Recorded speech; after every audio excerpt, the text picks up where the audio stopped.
Hello again, नमस्कार students. देखिए अब यहाँ पर हम एक्सरसाइज 8.1 का 9th क्वेश्चन पिक कर रहे हैं 12th क्लास का। ठीक है, ये कहता है आपके पास एक रीजन है जो कि इस पैराबोला और इस मॉडुलस फंक्शन के द्वारा जो वी ग्राफ बनता है उसके द्वारा बाउंड है। तो इस रीजन का एरिया आप निकालिए कहता है। तो देखिए हमें पता है क्योंकि x के ऊपर स्क्वायर है और y लीनियर है, तो इसका मतलब ये पैराबोला कैसा होगा, y एक्सिस के अबाउट सिमेट्रिकल होगा और y क्योंकि पॉजिटिव है तो ये ओपनिंग अपवर्ड्स होगा। तो इसका मतलब x इक्वल्स टू y वाला जो है ये क्या है, पैराबोला। ठीक है, पैराबोला। ठीक, सिमेट्रिकल अबाउट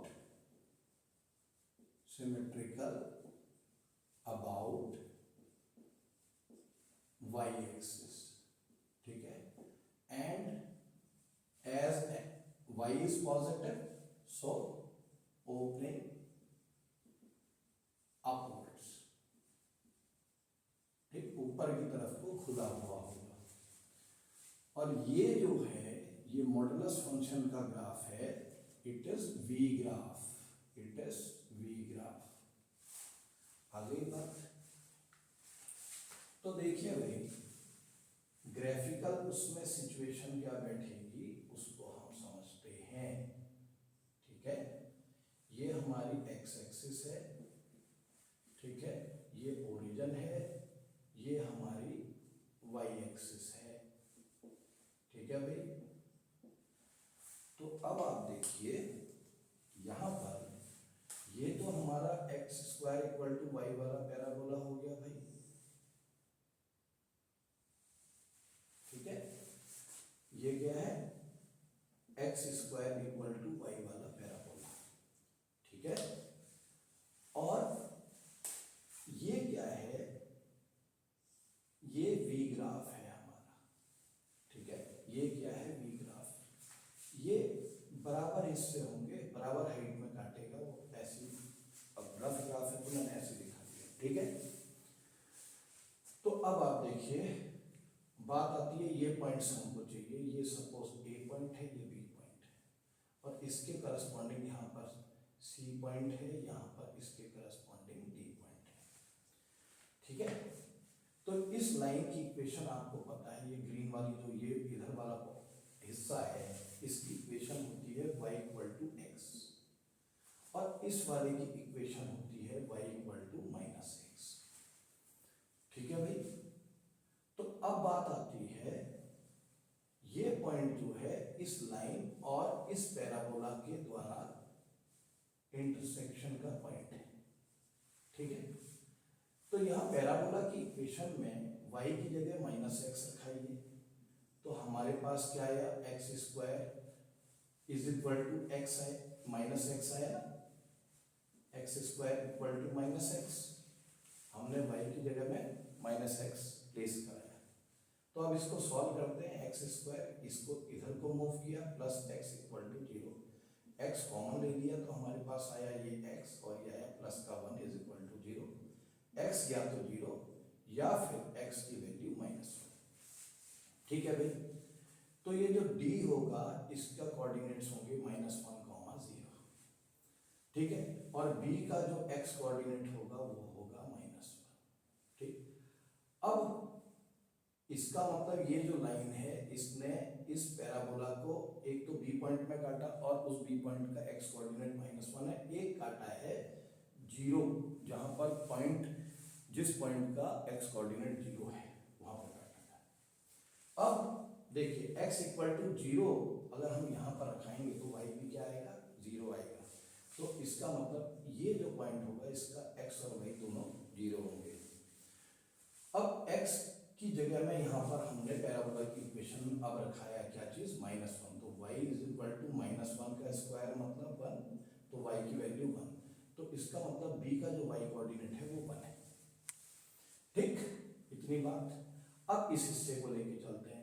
अब पैराबोला की इक्वेशन में y की जगह पे x रखाइए तो आपके पास आया क्या चीज, आपके पास आया x square equal to x, इधर को ले गए x square minus x equal to zero, x common x minus one is equal to zero, या तो एक्स इक्वल टू जीरो या फिर एक्स इक्वल टू वन। तो इसका मतलब सी वो पॉइंट है जिसका एक्स कोऑर्डिनेट वन है और वाई कोऑर्डिनेट जीरो होगा क्योंकि ये एक्स एक्सिस का पॉइंट है। ए पॉइंट भी इसी लाइन पे है, खड़ी लाइन पे जिसमें सी है, तो इसका भी एक्स कोऑर्डिनेट वन है। अब वाई के ये इसमें इस इक्वेशन में अगर हम एक्स की जगह में वन रखाएंगे तो हमारे पास आएगा one square equal to y, मतलब वाई इक्वल टू वन। तो ए का भी जो आपका वाई कोऑर्डिनेट है वो क्या आ रहा है, वन आ रहा है, वाई कोऑर्डिनेट भी वन आ रहा है।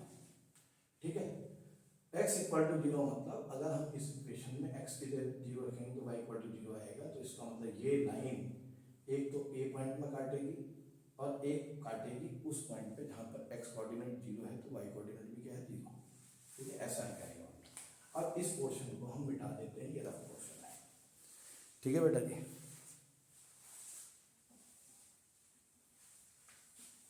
तो हमारे पास अब इंटरसेक्शन के पॉइंट्स आ गए। ठीक है, अब ऑब्वियस है आपको दिख रहा है ये हिस्सा और ये हिस्सा, ये हमें अगर इनको जोड़ देंगे तो रिक्वायर्ड एरिया आएगा, पहली बात। अब ये हिस्सा इसके बिल्कुल सिमेट्रिकल है क्योंकि इन दोनों का y देखिए, इन दोनों की हाइट देखिए तो वन वन है। ठीक है, x भले ही यहाँ पर माइनस वन है, ये वन है, लेकिन डिस्टेंसेस तो सेम है। तो ये आइडेंटिकल एरियाज आएंगे, इक्वल एरिया आएंगे जहाँ पर मैंने शेडेड किया है। तो बात यह है, मैं इस शेडेड एरिया को निकालने के लिए मैं क्या करूँगा, इस एरिया को निकाल लूँगा, उसका ट्वाइस कर दूँगा। अब बात आती है राइट हैंड साइड में जो शेडेड एरिया ये निकलेगा कैसे।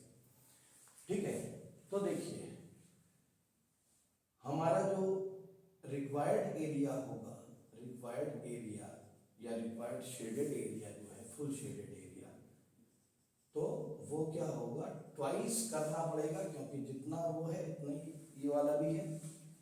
तो twice the area of region. ठीक है, तो ये वाला जो रीजन आ रहा है आपका shaded to the right of origin. ठीक है नहीं भाई, तो रिक्वायर्ड एरिया क्या है, ट्वाइस ऑफ, और ये वाला एरिया कैसे निकलेगा, तो इसमें लिमिट ऑफ इंटीग्रेशन जाएगी जीरो से लेके वन तक। अब इसमें ऊपर वाला पोर्शन लाइन के द्वारा है तो इसमें y ऑफ लाइन आएगा माइनस y ऑफ पैराबोला, ठीक, dx। आगे तो ट्वाइस जीरो से लेके वन, y ऑफ लाइन मतलब वो x है, y की जगह में आपने x रखा है। ठीक, माइनस इसको ऐसे ना बना के ऐसा बना देते हैं भाई। ठीक, y ऑफ पैराबोला, पैराबोला का y क्या है, एक्स स्क्वायर dx। अब इसको हम ब्रेक कर देते हैं। ठीक है भाई, इसको हमने ब्रेक कर दिया तो इंटीग्रेशन जीरो से one x dx minus integration zero से वन एक्स स्क्वायर dx। तो देखिए ट्वाइस, ठीक, आपका ये है एक्स स्क्वायर बाई टू और लिमिट इंटीग्रेशन की जीरो से वन माइनस एक्स की पावर थ्री अपॉन थ्री। ठीक है, तो लिमिट ऑफ इंटीग्रेशन जीरो से वन, तो ट्वाइस, अब देखिए ये वन बाई टू है, ये वन का स्क्वायर मतलब वन और ये zero minus one by three, one का क्यूब मतलब वन माइनस जीरो। तो twice is equal twice one by two into one that is one by two, one by three into one that is one by three.